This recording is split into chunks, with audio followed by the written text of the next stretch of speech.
Hi guys, कैसे हो all of you. आज हम डिस्कस करेंगे भोजन के पाचन की प्रक्रिया कैसे होती है। तो भोजन के पाचन की प्रक्रिया होती है 5 चरणों में कंप्लीट होती है। Number first, अंतर्ग्रहण।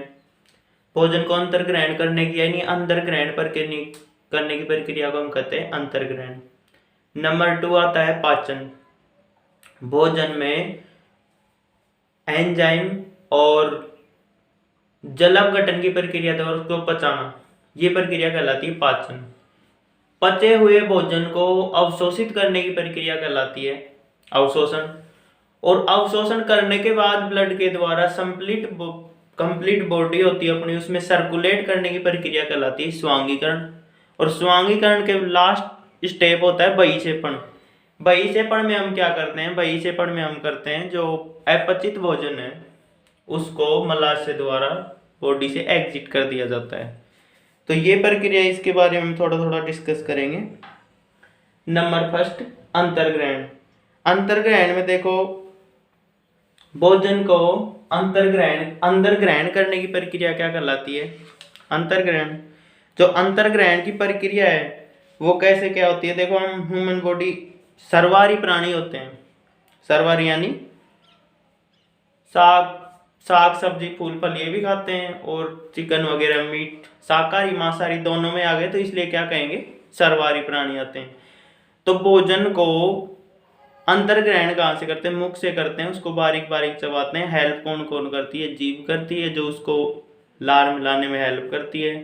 टीथ हेल्प करते हैं, चर्णक, अगर चर्णक भोजन को पकड़ने में, काटने में, चबाने में, ये सब भोजन को अंतर्ग्रहण करने में अपनी हेल्प करते हैं। जब हम भोजन को लार मिला लेते हैं, जीभ की सहायता से एक गाढ़ी लुगदी के रूप में कन्वर्ट कर देते हैं, तो उसे हम क्या बोलते हैं, बोलस। क्या बोलते हैं, बोलस। और बोलस को हम एक ऐच्छिक प्रक्रिया द्वारा अंदर ग्रहण कर जाते हैं। ये सारी कंप्लीट प्रक्रिया हो जाएगी अंतर्ग्रहण। अंतर्ग्रहण के बाद में हम डिस्कस करते हैं पाचन। अब पाचन को हम देखो 3 स्टेप में डिवाइड करते हैं। नंबर फर्स्ट, मुख में पाचन। मुख में पाचन। नंबर 2 आ जाएगा आमाशय में। और नंबर 3 आ जाएगा छोटी आंत में पाचन, स्मॉल इंटेस्टाइन में डाइजेशन। तो नंबर फर्स्ट हम बात करते हैं मुख में पाचन कैसे क्या होता है। मुख में पाचन के लिए क्या पाई जाती है, लार। लार होती है अपने मुख में, और उस लार का पीएच होता है 6.8, यानी हल्का अम्लीय, एसिडिक। हल्का एसिडिक होता है। ये क्या काम करती है लार, एक तो अपने जो हम भोजन लेते हैं उसको निगलते हैं, मतलब उसको चबाते हैं बारीक बारीक, उसके साथ मिलकर उसको एक तो लुगदी के रूप में कन्वर्ट कर देती है। साथ में ये क्या काम करती है, जो भोजन है उसको अंदर निकलने में हेल्प करती है। जो जीवाणु विषाणु कीटाणु आए तो उनको भी मारने के लिए हेल्प करती है। यानी मैंने बताया था इससे पहले वीडियो में डिस्कस किया था, जो उसकी बॉडी पर पाए जाते हैं, जो वाल पाई जाती है उसको गला देती है लार। और इस लार में क्या पाया जाता है, लार में पाया जाता है एमिलेज एंजाइम। क्या पाया जाता है, एमिलेज एंजाइम। ये एमिलेज एंजाइम क्या काम करता है, जो अपना भोजन है उसको क्या काम करता है, थोड़ा अम्लीय माध्यम प्रदान करके, जो कार्बोहाइड्रेट है, कार्बोहाइड्रेट के 3 रूप आप जानते हो, मोनोसैकेराइड, डाइसैकेराइड और पॉलीसैकेराइड। तो भोजन में हमारे पॉलीसैकेराइड हैं, कार्बोहाइड्रेट पॉलीसैकेराइड। ये पॉलीसैकेराइड को किस में कन्वर्ट करते हैं, डाई या मोनोसैकेराइड में, डाइसैकेराइड। ये डाइसैकेराइड में कन्वर्ट करता है। अब देखो मुख में पॉलीसैकेराइड डाइसैकेराइड में कन्वर्ट करता है, कुछ समय के लिए भोजन रह पाता है, तो आंशिक पाचन नहीं हो पाता इसमें, थोड़ा बहुत बहुत कम मात्रा में पाचन हो पाता है, पूरी तरीके से पाचन नहीं होता है। जो पॉलीसैकेराइड है वो डाइसैकेराइड में माल्टोज, डेक्ट्रोज, माल्टोज या डेक्टोज, इनमें चेंज हो जाता है। ठीक है, और ये कौन सा एंजाइम होता है? एमिलेज। एमिलेज एंजाइम की हेल्प से ये प्रक्रिया होती है, या अल्फा एमिलेज। ये कहां पर प्रक्रिया होती है? मुख में। इसमें साथ में बाइकार्बोनेट, जो लार होती है उसमें बाइकार्बोनेट, आयन, वाटर, इनका मिक्सचर होता है। इसके बाद में जो पाचन की प्रक्रिया होती है वो आती है आमाशय में। इसके बाद में हम डिस्कस करते हैं आमाशय। जो आमाशय में पाचन की प्रक्रिया है, आमाशय में देखो कौन कौन क्या क्या एंजाइम स्रावित करता है आमाशय में, कैसे क्या पाचन होता है। अब देखो आमाशय में एक तो स्रावित होता है HCl, नंबर फर्स्ट तो स्रावित होता है HCl। और HCl की स्टोरी आप सुन लो। HCl हाइड्रोक्लोरिक अम्ल इसका पूरा नाम है। ये जो अपना आमाशय है उसमें पाया जाता है। ये सबसे बड़ा अम्ल यानी अम्लों का राजा है, बहुत एसिडिक होता है। तो ये बहुत एसिडिक होता है तो क्यों ना अपनी जो आमाशय उसी को ही पचा दे, उसी को ही गला दे। तो उसकी प्रोटेक्शन के लिए क्या पाई जाती है, जैसे अपना आमाशय, तो इसके प्रोटेक्शन के लिए इसमें पाई जाती हैं श्लेष्मा कोशिकाएं। यहां पाई जाती हैं श्लेष्मा कोशिकाएं, और ये बार बार क्या होती हैं? रीजनरेट होती रहती हैं, पुनरुद्भवन होता रहता है। श्लेष्मा सेल्स, ये श्लेष्मा सेल्स क्या काम करती हैं? श्लेष्मा सेल जो HCl है उसको, जो बाहरी आवरण है आमाशय का, उसको डाइजेस्ट होने से बचाती हैं। ये इनका वर्क हो गया। अब देखो HCl अपने अंदर क्या काम करता है अपने शरीर के अंदर। इसके साथ में इसमें एंजाइम स्रावित होते हैं पेप्सिनोजन,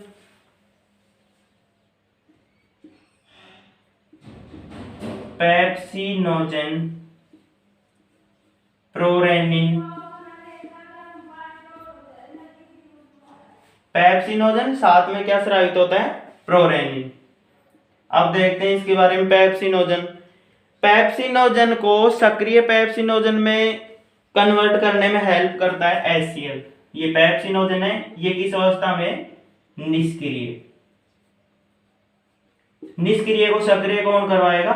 HCl की हेल्प से। HCl क्या काम करवाएगी? इसको पेप्सिनोजन को किस में कन्वर्ट कर देगा? पेप्सिन। ठीक है, और ये किसका पाचन करवाएगा? प्रोटीन। ठीक है, इसी के साथ ही पेप्सिन और HCl दोनों मिलकर क्या काम करते हैं? HCl प्लस पेप्सिन, ये दोनों मिलकर काम करते हैं, प्रोटीन को पचाते हैं। प्रोटीन को पचाते हैं। प्रोटीन को किसमें? डाइपेप्टाइड और मोनोपेप्टाइड, इसमें कन्वर्ट कर दिया डाइपेप्टाइड और मोनोपेप्टाइड। ये इसकी छोटी चेन होती है। देखो प्रोटीन मिलके बनती है एमिनो एसिड की चेन, जिसमें डाइपेप्टाइड, मोनोपेप्टाइड इसके छोटे रूप है प्रोटीन के। इसमें ये चेंज करे कौन? HCl और पेप्सिन दोनों मिलके। एक और बात आती है, एक और एंजाइम था, ये था प्रोरेनिन।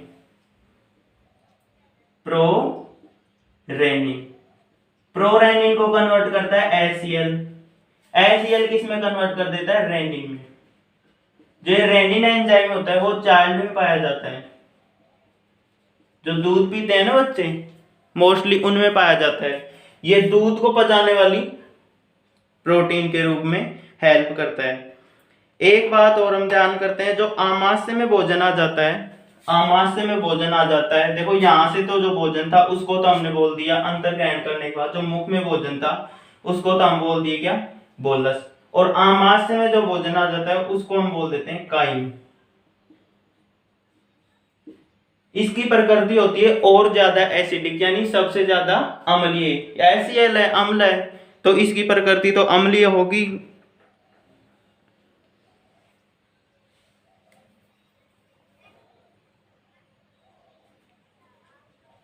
आमाशय में भोजन 3-4 घंटे रहता है, कर्मानुकुंचन तरंगों द्वारा धीरे धीरे कुछ पचता है। इसके बाद में स्मॉल इंटेस्टाइन में भेज दिया जाता है।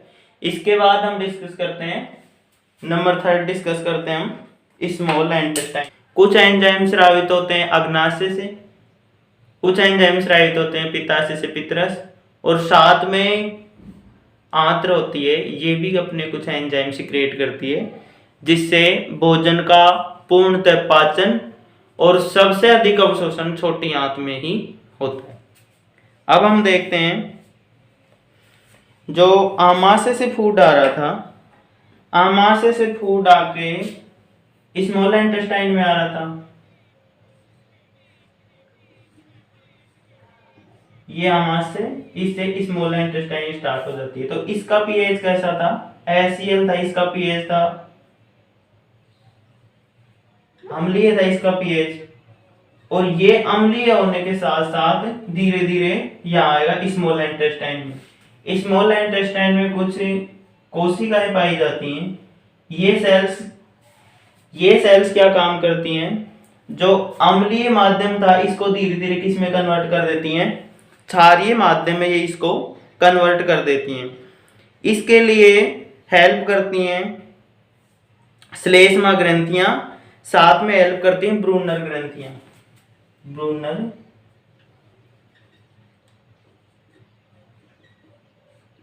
ब्रूनर ग्रंथियां, और यहां तक पाई जाती हैं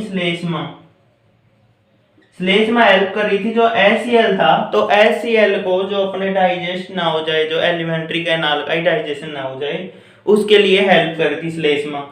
यहाँ पाई जाती है ब्रूनर ग्रंथियां, ये सिक्रेट करती हैं कुछ लवण या बेसेस।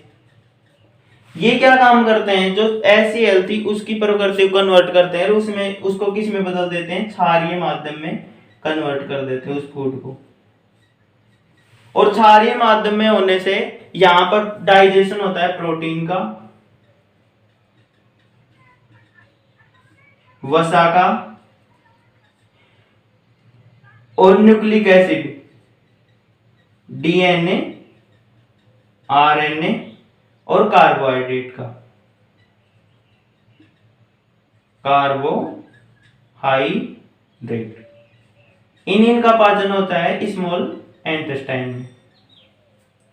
अब हम देखते हैं जो वसा होती है, वसा में पितरस प्लस वसा, पितरस प्लस वसा, ये मिलके किस में कन्वर्ट हो जाते हैं, ये हो जाते हैं पायसीकृत वसा में, पायसीकृत वसा में ये कन्वर्ट हो जाते हैं। ये लिक्विड के रूप में होती है, और ये बूंदों के रूप में कन्वर्ट हो जाती है, बूंदों के रूप में, यानी ये टूट जाती है। वसा की गोलिकाएं हैं, ये बूंदों के रूप में टूट जाती हैं, यहां पर वसा का पाचन हो जाता है। साथ में हम देखते हैं प्रोटीन के डाइजेशन के लिए, प्रोटीन के डाइजेशन के लिए आते हैं यहाँ पे ट्रिप्सिन, कीमोट्रिप्सिन और कार्बोक्सी पेप्टाइडेज, ये एंजाइम आते हैं। फर्स्ट में आता है ट्रिप्सिनोजन, ये निष्क्रिय होता है, ट्रिप्सिनोजन ये होता है निष्क्रिय अवस्था में। निष्क्रिय को सक्रिय कौन करता है, एंटेरोकाइनेज एंजाइम, एंटेरोकाइनेज एंजाइम, ये निष्क्रिय ट्रिप्सिनोजन को सक्रिय ट्रिप्सिन में कन्वर्ट करता है, ट्रिप्सिन। और ये डाइजेशन किसका करता है, प्रोटीन का। इसके साथ में अगली स्टेप क्या होती है, जो ये ट्रिप्सिन होता है, ये ट्रिप्सिन होता है कार्बोक्सी पेप्टाइडेज को, कार्बोक्सी पेप्टाइडेज को कन्वर्ट करता है कार्बोक्सी पेप्टाइड में, कार्बोक्सी पेप्टाइड। ये भी साथ में डाइजेशन किसका करता है, प्रोटीन का। ये निष्क्रिय स्टेज है और ये हो जाती है सक्रिय, ऐसे ये निष्क्रिय, ये हो जाती है सक्रिय। ठीक है स्टूडेंट्स, ये होती है निष्क्रिय। इसके बाद में डाइजेशन होता है, वो होता है प्रोटियोज पेंटोज। ये कुछ आंशिक मात्रा में टूटा था कहां पर, आमाशय में, उसके बाद में और थोड़ा टूट गया, उसके बाद में और, इसके बाद में होता है जो प्रोटियोज पेंटोज पॉलीपेप्टाइड हैं, प्रोटियोज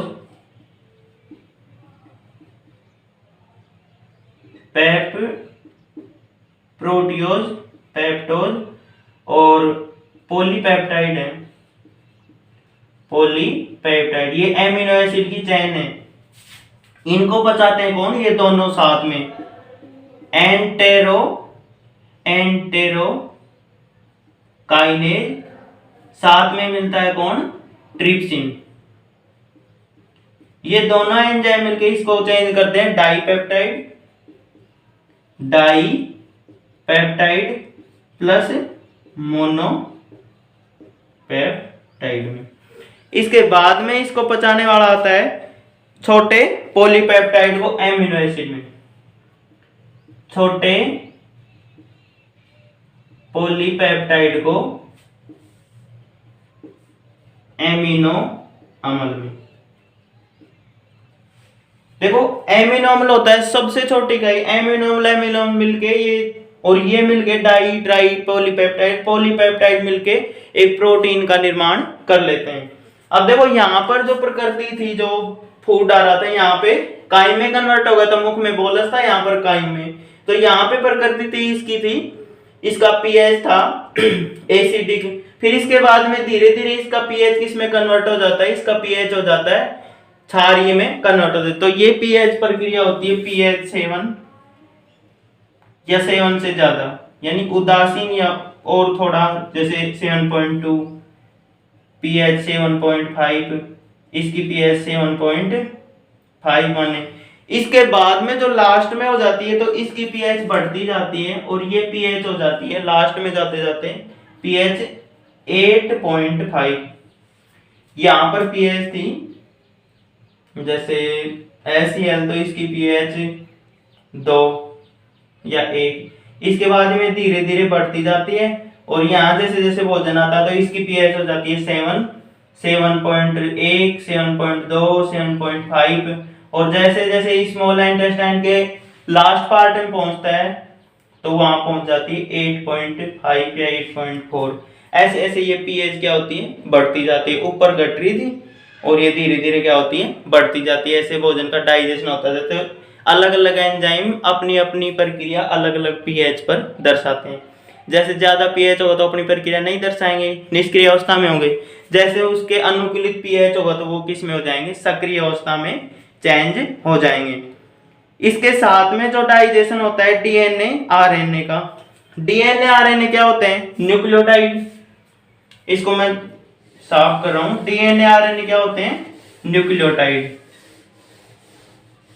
यहां पर हमने किस किस का पाचन देखा, वसा का देख लिया, वसा के साथ में हमने देखा प्रोटीन का, वसा को पचाने वाले पितरस थे, प्रोटीन को ट्रिप्सिन, कीमोट्रिप्सिन, कार्बोक्सीपेप्टाइडेज ये आ रहे थे, और डीएनए आरएनए को पचाने वाले एंजाइम आ रहे हैं डीएनए या आरएनए। डीएनए आरएनए को पचा रही है, न्यूक्लियोटाइड होते हैं, तो इनको न्यूक्लियोटाइड को पचाने वाले एंजाइम आते हैं न्यूक्लियोटाइडेज। न्यूक्लियोटाइडेज एंजाइम आता है तो इसको किस में चेंज करता है, डीएनए आरएनए किससे बनते हैं, फॉस्फेट ग्रुप, फॉस्फेट समूह प्लस नाइट्रोजनी क्षारक, प्लस में इसके साथ में जुड़ता है राइबोज शर्करा। तो ये मिलके बनाते क्या है, डीएनए आरएनए। तो इसको इसमें छोटे जो पार्ट है ना उसमें तोड़ जाएगा कौन, न्यूक्लियोटाइडेज। तो इसकी डिस्कस कर ली। इसके बाद में हम बात करते हैं कार्बोहाइड्रेट की। कार्बोहाइड्रेट को पचाने वाले एंजाइम कौन से आते हैं, कार्बोहाइड्रेट को पचाने वाले यहाँ पे भी एंजाइम आएगा एमिलेज या टाइलिन, एमिलेज या टाइलिन।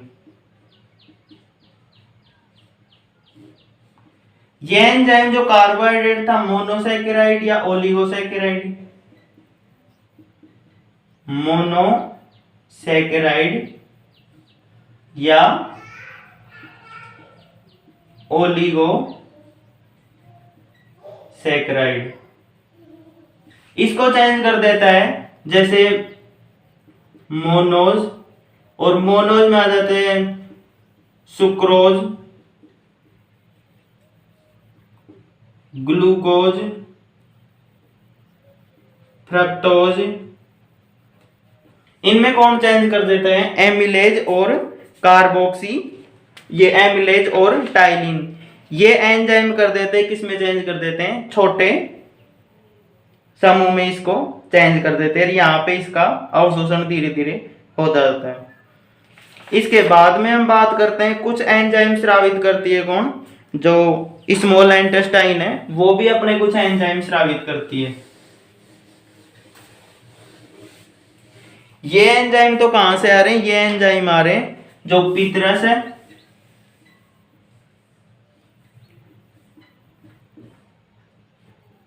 पितरस प्लस अग्न्याशयी रस, ये मिलके तो ये एंजाइम बना रहे हैं, इनको डाइजेशन हो रहा है। इसके बाद में जो पाचन हो रहा है वो कौन कर रही है? स्मॉल इंटेस्टाइन खुद अपनी एंजाइम स्रावित करते हैं, जिसमें पाई जाती है कलश कोशिकाएं, कलश कोशिकाएं। मुख्यतः हम ऐसे बोल देते हैं कि ये एंजाइम स्रावित हो कलश कोशिकाओं से, या जो स्मॉल इंटेस्टाइन वो अपने कुछ एंजाइम स्रावित करती हैं। ये एंजाइम होते हैं sucrase, sucrase, maltase, lactase, maltase,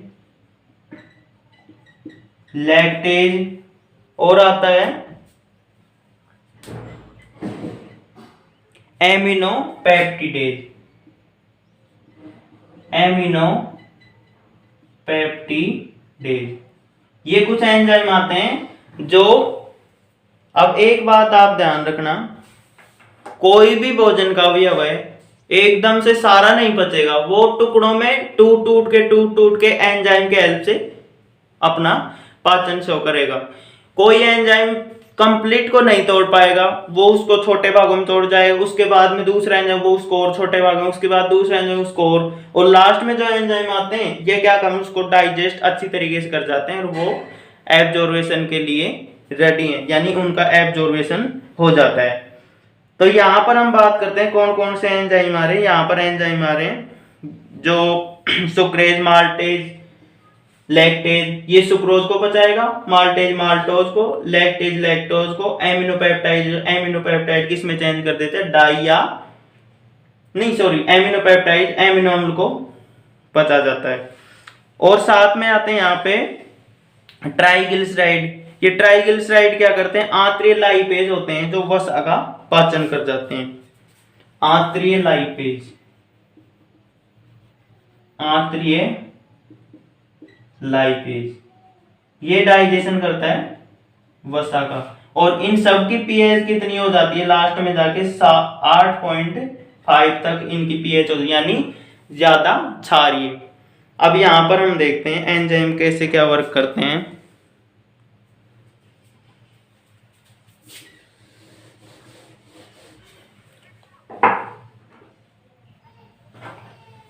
देखो एक एंजाइम आया था सुक्रेज,